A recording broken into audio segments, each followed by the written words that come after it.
Barasaa Birruu, Baaroo Tumsaa, Elonoo Qilxuu, Jaarraa Abbaa Gadaa, Abishoo Garbaa, Hayilee Fidaa, Maannoo Mazammir, Hayila Maariyaam Gammadaa, Garasuu Rukii, Asaffaa Shaayoo Namni, Bakar Abdii, Caalii Shonee, Oliiqaa Dingilii fi Adamsaa Abdoo. Taagenya hordoftan dhaggeeffattoota keenya jaallatamoo akkam ooltan roobii fulbaana 30 bara 2020 akka lakkoofsa Itoophiyaatti immoo fulbaana 20 bara 2013 keessummeessaan keessan Raannamuu Daandiiti. Kanneen filannoo biyyoolessaa sadaasa sadii fuuldura keenya irratti pirezidaantummaa Yuunaayitid Isteetsiif dorgomuuf jiran kaadhimamtoonni lama Riippaabilikaanii irraa Doonaald Tiraampiif Dimokiraatii irraa Joo Baayiden halkan dabre miidiyaa irratti walfalmii duraa hanga arrabsoo walitti darbachuu ga'ee geggeessan. Yeroo addunyaa waa'ee filannoo Yuunaayitid Isteetsitti fuula deebifattee jirtu kanatti gama kaaniin immoo waa'een filannoo hoogganaa koomishina gamtaa Afrikaa wal mormii kaasee jira. Manni maree bulchiinsa naannoo Tigraay korasaa torban dabre geggeesseen paartiileen filannootti hirmaatanii garuu barcuma argachuu hin danda'in paarlaamaa haaraa keessatti sagalee malee barcumoota 15 akka qooda fudhatan murteessee jira. Paartiileen murticha fudhatan ni jiru, kan mormes ni jira, kan si'achi ejjennoo isaa beeksisus ni jira. Kanneen kabroodhaaf aga xumura sagantaa keenyaatti waliin turaa jenna dhaggeeffattoota keenya. Piroodyuseriin Tamsaasarraa Nugusuu Taamiree, tamsaasa intarneetiif miidiyaa hawaasummaa akka qindeessitu immoo Tigisti Gabaa. Pireezidaantii Ameerikaa ta'uuf dorgomuu jiru Doonaald Tiraamp fi Joo Baayiden edda televezyiinii irratti ba'anii waan egeree biyyaa hojjechuu danda'an. Waan durii hojjetan irratti daqiiqa 90 ol falman. Falama dheekkamsaaf arrab qabdu tanaani waan vaayirasiin koronaa nama Ameerikaa 200,000 caalitti fite sanyiin nam jibbuu Ameerikaa keessa mul'attu. Pireezidaantii Tiraamp mana murtii waliigala Ameerikaatiif filachuuf qopheeffatee fi waan hedduu irratti wal falman uummata dhugeeffachiisuuf yaalan namoota irratti yaaduu fi kenna itti gaafatamtuun koree biyyoolessaa Riippaabilikaan Roonaa Makdaanald ergaa Tiwiiterii irratti barreessiteen daqiiqa 90 sunitti @real Donald Trump yaadi jabaa maaliif ammallee deebi'anii akka filachuu qabanii fi karoora Joo Baayiden gibir dabaluu hojii balleessuu fi nagaa hawaasa keenyaa laaffisuuf qabu agarsiisee jedhe. Demokraatota beekamoo keessallee Senaatarii Niw Jersii Koorii Buuker akkana jedhu ergaa Tiwiiterii irratti ergeen Doonaald Tiraamp duruu dharaan yaada namaa fudhachuu dhabuun laafina bulchiinsa isaatiin biyyi tana kufaatii geessee jedhe. Buuker nam duraan Joo Baayiden waliin pireezidaantummaa irratti wal dorgome oduun duubatti deebine. Manneen nyaataaf dhugaatii Ameerikaa koronaaf jedhaniitiin gabaa dhabanii akka saaraa kun jiran ammallee laftii gannat deemuu jirti bokka guddaatti fuuldur nam jira cabbilleen akkanuma. Bokkaaf cabbii keessatti ammoo namni akka durii kaanii al taayitiin sagalee nyaatu. Dhugaatiin lakkanum akka mana duudaniin gololfannammoo koronaa sodaatan koronaa yaaddoo saatii bokkaatiif cabbii itti aanfanatti ammoo koronaan kun donfoof yookaan ammoo filuu saatii akkasii dhufirratti walitti dabalameetiin guddoo nam miidhuu danda'a jedhanii sodaatan. Ameerikaatti manneen nyaataaf dhugaatii nam hedduu qadaran manneen nyaataaf dhugaatii Niiyorkitti amma nama harka 25 qofa ol seensisuu danda'an yookaan ammoo teessisuu danda'an. San Firaansiskoolleen torbaanum kana keessa tanum tolchuun ooltu. Chiikaagoon ammoo harka 25 irraan 40 ol siisiti. Omtaatee fuyyuu bokkaaf cabbiin dhumnaani manneen nyaataaf dhugaatii haga duriillee caala hojii dhabanii kasaaranii jechuun. Ameerikaa keessa hagammaatti manneen nyaataa yookaan ammoo manneen sagalee 100,000 caalaatti eegee koronaan dhufe hojii dhabanii cufamanii jedha waldaan manneen nyaataa Ameerikaa. Ministeerri haajaa alaa Ameerikaa Maak Pompeeyoo amantooti Chaayinaa lakkoofsaan xiqqoo ta'anii rakkina guddaa keessa jiranii jedhee rakkoo isaanii dubbachuuf wada galeef akka Vaatikaanillee tan irratti Beejingii waliigalti gaafate. Chaayinaa caalaa biyyittii amantii rakkoo hamtuu keessa jirtu hin jirtuu jedhe Pompeeyoon yoo imaltuuf Xaaliyaan dhaqetti. Jechi Pompeeyoo kunin yoo Vaatikaaniif Chaayinaalleen waliigaltee falamsiisa taate ganna lamaan duratti irratti waliigalan ta'anii haaressuuf yaa'u jiran kana jedhe. Taatullee wanni jari kunin gara amantiitiif waan gargaraa irratti waliin hojjechuuf diidessee uummata baasee dubbatiin jirtu. VOA Afaan Oromoo caqasuu jirtan. Profeesar Mesfiin Waldamaariyaam yaayyuu lubbuu dhabe. Profeesar Mesfiin hayyuu siyaasaatii fi nama kaawunsilii mirga namaa Itoophiyaa yayyabuun beekane har'a ganna 90 lubbuu dhabe. Siyaasa Itoophiyaa irralleetti kitaaba hedduu barreessee jedhu. Muummee ministeera Itoophiyaa Abiy Ahmed Profeesar Mesfiin fakkeenya qabsoo nagaatii fi nama waan qabate jabeeffatuu jedheetiin du'isaatti akka malee gaddee jedhee dhaamate. Zoonota kibbi dhiyaatii fi aanaan addaa kontaa kutaa Itoophiyaa kibbi dhihaa jedhanii maqaa baafachuuf gara mana marii isaaniitiin waliigalanii jedhan. Murtii tanallee koree federeeshinii mana marii biyyoolessaa dabarfatanii jedhe Yoonataan Zebdiyoos oduun wergeen jalannee nutti. Bulchiinsa naannoo Itoophiyaa kibba dhiyaa ka jedhu jalatti ka gurmaa'an godina Kafaa, Daaroo, Shakkaa, Beenchi Shakkoo, Oomoo dhiyaa fi aanaa addaa Koontaa yoo ta'an godinaaleen kun tokkummaadhaan mana mareen gurmaa'uuf sagalee guutuun tole jedhanii jiru. Abiyaa'iin mana maree godina Kafaa akka jedhanitti ammaan dura mana maree godina Kafaa bulchiinsa ta'uun akka gurmaa'uuf murtiin darbe kaleessa gumii ariifachiisaa jiramee jira. Manni maree godina Daawuroos murtii wal fakkaataa dabarsuunsaa beekameera. Haala ammaan dura turee fi bu'aa haqaa dinagdee hawaasummaaf siyaasaan gargaaramuuf uummanni teessuma lafaa wal fakkaataa fi yaada wal fakkaataa qaban mari'atanii kanaaf ga'uun ibsameera. Gama kaaniin bulchaan godina Daawuroo obbo Taklee Bazzaabbi bulchiisa tokko jalatti gurmaa'uuf sagalee guutuun murtiin darbe kun uummanni sirratti mari'achuu ibsan. Erga gurmaa'anii booda hunduu barcuma tokko caalaa akka argatan garuu giddugaleessi eessa ta'a akka jedhu mariin kan murteeffamu ta'uun ibsameera. Murtiin kunis koree dhaabbataa kan eenyummaa mana maree federeeshiniif ergamuunsaa beekamee jira. Godinaaleen kan dubbataniin ala mootummaan federaalaas ta'ee manni maree federeeshinii akkaataa gurmeessuu irratti waan dubbatan hin jiru jechuudhaan Yoonaataan Zabdiyoos hawaasaarraa gabaaseera. Waan obbo Lideetu Ayyaaleetu tuni himatan kaani beellam guyyaa dhibiitiin dabarsan. Mani murtii godina Shawaa Bahaa sila ardhaa waan isaanii matan kan irratti murtiif kennuuf qabate. Obbo Lideetuun ammoo wabiin bahuuf gaafateetini kalee mana murtii waliigalaatti damee Oromiyaatti achitti caqasan beellam dhibiit dabarsan. Muktaar Jamaaliin nu erge. Meeshaa waraanaa seeraan alaa qabachuudhaan mana murtii ol aanaa godina Shawaa Bahaatti himannaa irra kan jiran obbo Lideetuu Ayyaaleetiin wal qabatee dhaddachi himannaa dhiyaate seerota ilaallataniin wal cinaa qabeetiniin hadhatti murtee kennuudhaaf beellamatee ture. Ammallee beellama biraa gaafateetiniin jira. Obbo Lideetuun labsii 1176 muraa 2012 keeyyata 22 muraa 3 cabsaniitiniin meeshaa waraanaa seeraan ala harkatti argameetiniin jira jechuudhaan kan himate abbaan alangaa falmiilee yeroo duraa himannichi sadarkaa yakkaatitti gaafachiisuu hin danda'u jedhanii abukaatooleen obbo Lideetuu dhiheessan irratti murtee kennuuf ture. Manni murtii waliigalaa godina Shawaa Bahaa dhaddacha fulbaana 12 bara 2013 dhihaateen yeroo gahaa argadheetiniin galmee seeraan wal bira qabuu hin dandeenye kan jedhee turee fi hardhas galmeen dhihaatee yeroodhaan dhimmicha laaluu akka hin dandeenye kunis hanqina hojumaata mana murtichaa waan ta'eef dhiifama gaafachuudhaan beellama biraa gaafa fulbaana 28 bara 2013tti murtee kennuudhaaf beellameetiniin jira. Dhaddacha gama biraa guyyaa kaleessaa mana murtii waliigalaa Oromiyaatti dhaddachi dhaabbii damee bahaa dhimma wabiin gadi lakkifamuu obbo Lideetuu irratti abbaan halangaa oliyyannaadhaan dhiyeeffateen wal qabateetiniin falmii gamaa gamanaa dhageeffateetiniin jira.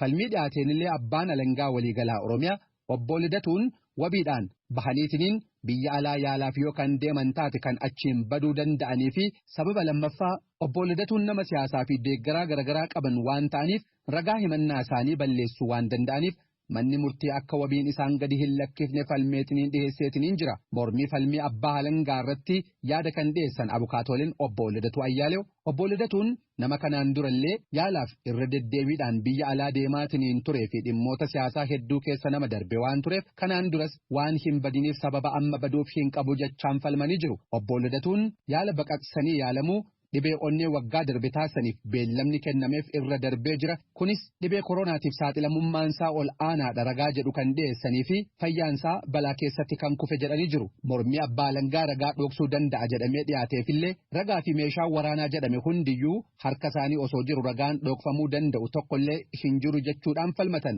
Obbo Lideetuun dabalataanis yaada dhaddachaaf kennaniin mootummaan meeshaa waraanaa ofii isaatii na hidhachiiseen na himatee wabii achirratti gaafatameen qarshii 100 qabsiisullee hanga ammaa seeraan ala hidhaa keessatti argama jechuudhaan mana murtichaatiif iyyatanii jiru. Mana murtii waliigalaa Oromiyaatti dhaddachi dhaabbii baha Oromiyaa falmii bitaa mirgaa erga caqaseen booda dhimma wabii obbo Lideetuu irratti murtee kennuudhaaf gaafa fulbaana 26 bara 2013tti beellamee jira. Gabaasa sagalee Ameerikaatiif Muktaar Jamaal Adaamaarraa. Akka warri lafaa jedhutti naannoo Amaaraa magaalaa Baahir Daar keessatti manneen seeraa ala ijaaraman hedduutu babal'achuu jira. Manneen seeraa alaa kunniin duraan ijaaruu lakkisanii amma deebi'uu jiran Asteer Misgaan. Doonaald Tiraampiif ittaanaa pirezidaantiin biyyattii duraanii Joo Baayiden filannoo pirezidaantummaa sadaasa dhufu geggeessamuuf walfalmii marsaa duraa halkan dabre geggeessan irratti waa'ee imaammata walii irratti dubbiin wal dha'uuf jechoota arrabsoo walitti daddarbatan. Gabaasaa Maayik O'Sullivan tujubeetu dhiyeessa. Falmiin pirezidaantummaa kaadhimamtoota lamaan gidduutti jalqabe battala gara falmii cimaatti darbe. Kan sadarkaa addunyaarraa lubbuu miliyoona tokkoof Yuunaayitid Isteetsi keessaa immoo lubbuu 200,000 ol galaafate waa'ee COVID-19 jalqabasaa ture. The president has no plan. He hasn't laid out anything. He knew all the way back in February how serious this crisis was. Pireezidaantiin kun karooran qabu waa tokkoyyuu hin finne. Rakkoon kun hagam ulfaataa akka ta'e baatii guraandhalaa qabee beeka ture jedhan. Tiraamp gama isaaniitiin deebii bu'aa qabu kennuudhaan hoogganuu isaanii dubbatan. We got the gowns, we got the masks, we made the ventilators. You wouldn't have made ventilators, and now we're weeks away from a vaccine. Gaawonii argannee jirra, haguuggii afaanii funyaanii yookaan maaskii argannee jirra. Meeshaa hafuura baafachuuf gargaaru oomishneerra. Utuusi ta'e meeshaa kanan oomishtu. Amma talaallii dhiyeessuuf torbanneentu nu hafaa jedhan. Baayiden wabii eegumsa fayyaa uummata miliyoona 20f gatii gaariidhaan dhiyaatu akka inni dhaabbatu gochuuf yaalii Tiraamp godhan fudhatama dhabsiisan. Tiraamp akka jedhanitti kun faallaa heeraati. Namoonni inshuraansii ofii akka hin filanne uggura. Baayiden immoo karoora isaanii inshuraansii fayyaa kan Obaamaa keer jedhu jalatti namoonni dhuunfaa inshuraansii duraan qaban qabaachuu danda'u jedhan. They can, they do, they will under my approach. Akka yaadan dhiyeessetti ni danda'u jedhan. Kaadhimamtoonni lamaan wal dhaggeeffachuu waan dhabaniif falmichi karaa bade. Obamacare is no good. We made it better. Inshuraansiin fayyaa Obamacare jedhu gaarii miti nuti fooyyessinee jirra jedhan. Tiraamp Baayiden eegumsa fayyaa mootummaan deeggaramu kan fedhan ta'uu qeeqan. Qabxii falmii kabroon immoo du'uu haadha murtii Ruut Baader Ginsbergiin duwwaatti kan hafe barcuma mana murtii olaanaa guutuuf nama filachuu ture. Tiraamp kan safuutti cichan haadha murtii Amy Coney Barrett kaadhimuudhaan adeemsi dhuga ba'umsaa akka jalqabamu kan beeksisan. Innaa kutaalee Yuunaayitid Isteetsi hedduu keessatti filannoon pireezidaantummaaf sagaleen kennamuu jalqabametti. Baayiden akka jedhanitti eenyuyyuu haa injifatu barcuma Ginsberg kan guutu pireezidaantii sadaasa keessa filatamu ta'uu qaba jedhan. Have a right to have a say in who the Supreme Court nominee is. Uummanni Ameerikaa kaadhimamaan mana murtii olaanaa eenyuun ta'uu akka qabu dubbachuuf mirga qaba jedhan. Tiraamp yeroon kamiinuu haa ta'u nama bakka bu'u moggaasuun itti gaafatama kootii jedhan. We won the election and therefore we have the right to choose her. Nuti filannoo injifannee jirra. Kanaaf isaaniin filachuuf mirga qabna jedhan. Hoogganaan duula filannoo Tiraamp falmii sanatti gammaduu isaanii dubbatu. I think what viewers saw was President Trump, who was in command of every moment of the debate, and I think they saw a weak Joe Biden. Daawwattoonni falmii ture irratti olaantummaan kan geggeessan Tiraampiin yoo ta'an, Joe Biden immoo dadhabaa ta'uu isaanii waan hubatan natti fakkaata. Biden gaazexeessaa falmii sana geggeessu biraa gargaarsa barbaadutti yeroo waan guban natti fakkaata jedhan. Xiinxaltoonni immoo gama isaaniin akkas jedhu. When Biden spoke, so many times he would get 10, 20, 30 seconds into a coherent point, and then he'd be interrupted over. Biden innaa dubbatan yeroo baay'ee sakandii 10, 20 yookaan 30 argatanii qabxii jiru dubbatu. Sana booda pireezidantichaan irra deddeebi'uun haasaan isaanii adda citaa ture. Kanaaf falmii sana eenyutu injifatee jedhanii gaafachuun gatiin qabu. Sababiin isaas pireezidantiin falmiin pireezidantummaa akka hin jiraanne mirkaneessaniiru jedhan. Falmiin pireezidantummaa kibxata kaleessaa galgala pireezidaanti Doonaald Tiraampiif ittaanaa pireezidaantii duraanii Joo Baayiden gidduutti geggeessame ilaalchisuudhaan yaadi dhiyaate. Joo Baayiden akka paartii ofiitti dubbataa turan garuu haalli isaa irra hedduu jechaan wal dha'uuf mijataa ta'uun qeeqa dhaqqabsiiseera. Dura teessuun koree paartii biyyoolessaa kan Riippaabilikaanotaa Roonaa Magdaaneel falmii sana booda fuula Tiwiitarii isaanii irratti ergaa maxxansaniin Doonaald Tiraamp daqiiqaa 90 falmii geggeessame irratti deebisanii akka filataman ofitti amantaa dhimmoota amansiisoof ajaja fakkaatu uumuudhaan imaammata Joo Baayiden kan dilaala guddisu dalagaalee balleessuuf nageenyi hawaasa keenyaa amanamaa ta'uusaa gad xiqqeessu jechuun qeeqanii jiran. Dimokiraatonni beekamoon gama isaaniin falmii sana kan irra aane ittaanaa pireezidaantii duraaniitii jechuudhaan akkaataa Tiraamp falmichatti geggeessan marsaa lammataaf akka hin filatamneef sababa gahaadha jedhan. Doonaald Tiraamp kijiba isaanii of tuulummaaf hooggana isaanii kan maalna dhibdeetiin biyyattii kana kuffisaniiru jechuudhaan kan pireezidaantummaaf Joo Baayiden waliin dorgomaa turanii keessaa ba'an senatarri Yuunaayitid Isteetsi Koorii Buukar Tiwiitarii isaanii irratti maxxansaniiru. Keessumaa pireezidaantichi kanneen olaantummaa warreen adii leellisan qeequuf tolan jedhin hafuu isaanii qeequudhaan innumaayyuu qophaa'anii akka turan gaafatan jedhan. Kanneen falmii sana daawwatan Washington Postiif yaadawwan sadarkaa addunyaa kan qopheessu Keeran Atiyaa dabalatee hedduun kaadhimamtoota lamaan gidduutti haasaa walitti deddeebisuu kan jeeqama guddaa uume mormuudhaan qaanii sadarkaa biyyoolessaatii ittiin jedhan. Falmiin marsaa duraa xumurameera. Falmiiwwan lama immoo baatee onkoloolessaa keessa. Dhaajirtan warri waan feetan irratti dhaajirtan sirba qulqulluusaa qabna nuti warri dhugaa barbaannu sirba qulqulluusaa qabna. Waan feetan irratti yoo hiitan sirbi qulqulluun nu bira ga'ee jira. Yeroodhaan hin baafan yeroodhaan itti fayyadamna jechuudha nuti. Maaliif mucaan nafxeenyaa arrabse Oromoo qulqulluun wanti inni arrabse tokko hin jiru jechuudha. Sirba isaa keessatti nafxeenyaa arrabse. Nafxeenyaan arrafamuu qabdi. Warri immoo nafxeenyaan maa arrafamte nuti iyyuu nafxeenyaadha jechuudha. Ragaa ofirratti baatanii jechuudha. Sirba isaa olii gadi deebisuudhaan dabalataanis isaa zeenuu itti dabaltanii irratti duula addaa bantanii jirtan jajjabaadhaa kottaatii qurxii keessan qurxii maal jedhamu mucaan tokko isinittiin himaa jechuudha. Maaliif isuma dhugumaa rabbiin isin gaafadhame isuma dhugumaa mee sirba kana keessa waa'in jimmaa jira waa'in nama tokkoo jira maqaa nama tokkootiin namni nama arrabse jiraame kana qofa adda nuu baasa. Yeroo qalbiin hawaasa addunyaa waa'ee filannoo pirezidaantummaa Yuunaayitid Isteetsitti xiyyeeffatee jiru kanatti Afrikaa keessatti taayitaa ijoo ta'e tokko irratti wal mormiin ka'ee jira. Namni siyaasaa biyya Chaad Muusaa Faakii Mahamad nama isaan dorgomu tokko malee dura teessummaa Koomishinii Gamtaa Afrikaaf lammata filamuuf deemaa jiru. Deemsi isaanii dimokiraatawaa miti. Kanaaf yeroon kaadhimama dhiyeessuu agabaatii sadaasaatti dheereffamuu qaba jedhu qeexxoon gabaasaanii Taapaawol Johannesburg irraa argite soraatu dhiyeessa. Itti gaafatamaan Koomishinii Waldaa Afrikaa Muusaa Faakii dippiloomaattii Afrikaa olaanaa ta'uu fi dorgomuu jira. Akka malee filatan fedha. Haa taatuuti immoo innummaan qofti kophaa dorgomuun tunene biyyi 55 Waldaa Afrikaa tana guddoo dheekkamsiifti. Namni kun waan fakkaata ta'utti hin jiru. Waan uummatni ardii Afrikaa biliyoona 1 fi miliyoonii 300 fedhu ta'utti hin jiru jedhaniin. Warri dheekkam kunini akka Waldaan Afrikaa waajjirri isaa Itoophiyaa qabu kunini dorgommii tan jijaaf dheeresseetiin namni dhibiilleen itti daramee dorgomu fedha. Waldaan Afrikaa kunini ganna furilleen duratti waan akkanaatiin dhufe. Gaafas nam sadiitti irratti dorgomee jedha. Warra tan filamuu jiru keessa tokko Sarfoo Abebrees yoo waan jira appii Google Hangout irratti VOA'tti. How come that 4 years down the line at the same time we are having only one candidate? Akkamiin mara ganna furiitti baruma kanatti namummaan tokko qofti dorgoma. Maaliif namni tokko qofti dorgomaa jedhanii gaafachuu jiran? Dorgommiin nam sadiin taatiin nam tokkoof akkamiin taatii jedha. Xiinxaltuun siyaasaa Instituutii Qorannoo Nagaa Afrikaa Kibbaa Leslie Lou Vaudran tuni filannoo bulchoota Afrikaa malee filannoo uummataatii miti jetti. The AU Commission chairperson also has to represent the continent on the world stage basically when it comes to Africa.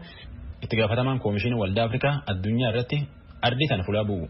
Hariyyummaa Afrikaan Awurooppaa, Chaayinaa fi tokkummaa mootummootallee waliin qabdu keessa qooda guddaa qabaachuu akka seeyitii xiyyaatti jetti. Tanumaafuyyuu itti gaafatamaa guddaa ardii Afrikaa fuula bu'u qabaachuu mallee jedha. Qabsaan tokkummaa uummata Afrikaa Daani'eel Muwamboonu haga nama hedduu filannoo tan irratti dorgoma argatanitti filannoo tana agji ja'a tursuu malanii jedheetiin Naayiroobii irraa Google Hangoutiin VOA'tti. Namni kun laafin Koomishinii Waldaa Afrikaa waan hedduun hima.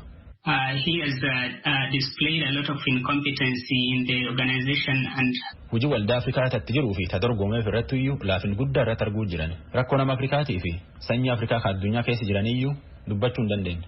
Waldaan Afrikaa horii muummee hin qabne balleessi jedhetti himachuu jiran. Firafiidhaan achitti wal qaxaran jedhanii himatan. Ganni hedduu keessatti waldaan kunini hojii silaa hin hojjedhaa jedhee yayyabameef suniyyuu hin guunni jedhanitti himatan.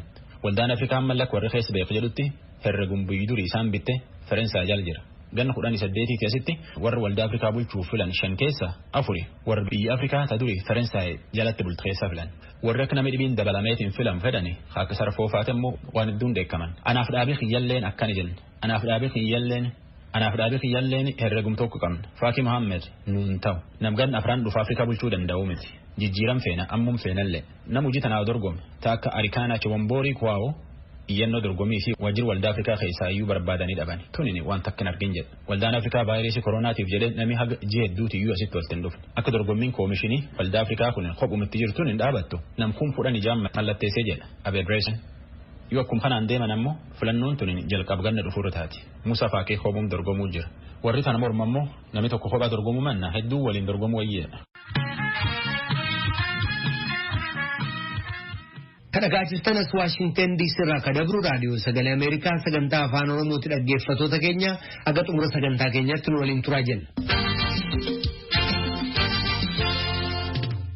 manni maree bulchiisa naannoo Tigraay korasaa torban dabre geggeesseen paartileen filannootti hirmaatanii garuu barcuma argachuu hin danda'in paarlaamaa haaraa amma filatame keessatti sagalee malee barcumoota 15 akka qooda fudhatan labsii bahe sagalee wayyabaa raggaasisee jira. Murtii kana paartiin bilisummaa Tigraay fi paartiin dimookiraasummaa Simbaa simatanii jiru. Paartiin Saalsaay Wayyaanee Tigraay immoo kun kadeemsa dimookiraasii dadhabsiisu jechuudhaan morme. Paartiin Kabiraan Baayitoona paartii jedhamu immoo walga'iidhuma torban kanarra geggeessu irratti ejjennoo isaa akka beeksisu ta'uu dubbate. Gabaasaa Mulgeetaa Tsibahaa jaallannetu dhiyeessa. Manni marii bulchiisa naannoo Tigraay torban darbee gumii gaggeesseen paartileen filannootti hirmaatanii garuu barcuma argachuu hin dandeenyeef paarlaamaa haaraa kan bulchiisa naannoo keessatti sagalee tuun argatiin barcuma 15 akka hirmaataniif labsii dhiyeessee ture caalmaa sagalee raggaasiseera. Akka labsii raggaasifame kanaatti paartiin Baayitoonaa barcuma sagaleen argate tokko irratti dabalataan barcuma kabiroo 7. Paartiin bilisummaa Tigraay barcuma 5, paartiin Saalsaay Wayyaanee Tigraay barcuma 2, paartiin Deemokiraatawaa Simbaa barcuma 1 akka argatu murteesseera. Paartiin bilisummaa Tigraay barcuma argachuuf yaadee filannoo kana seenuusaa kan ibsan itti gaafatamaa waajjira quunnamtii uummataa Dr. Dajan Mazgaba ta'us garuu uummanni yaaddoo qabuun akkasumas paartii biyya bulchaa jiru keessatti hoogganni caasaa gadi uummanni bilisa ta'ee akka hin filanne waan godhaniif barcuma hin argatiin hafnee jedheera. Manni maree bulchiisa naannoo Tigraay ituu nuti sagalee hin argatiin barcuma 5 akka argannu gochuu isaanii simannaa yaada keenya beeksisuuf ni gargaaraa jedhan Dr. Dajan. አሁን ያለ ድምጽ በምክር ቤት ውስጥ ተሳተፉ ተብለናል። ይሄ ምን ማለት ነው? ህግ ይጣሳል? የትግራይ ዴሞክራታይዜሽን ፕሮሰስ ይጎዳል አካሄዱ? ይሄ ሁሉ አይተናል። እኛ የናጽነት ታጋዮች ነን። ሀገረ ትግራይ ለመስረት ነው ዋናው ዓላማችን። Sagalee argachuu baattan iyyuu mana maree keessatti hirmaadhaa jedhameera. Kana gochuun maaliif seeratu cabee? Kun deemsa deemokiraatawaa Tigraay ni miidhaa? Isa jedhu laallee jirra. Nuti qabsaa'ota bilisummaati. Biyya Tigraay hundeessuu kaayyoo keenya. Kanaaf carraanuu kenname yoo gargaaramne deemsi deemokiraatawaa gufatu hin jiru.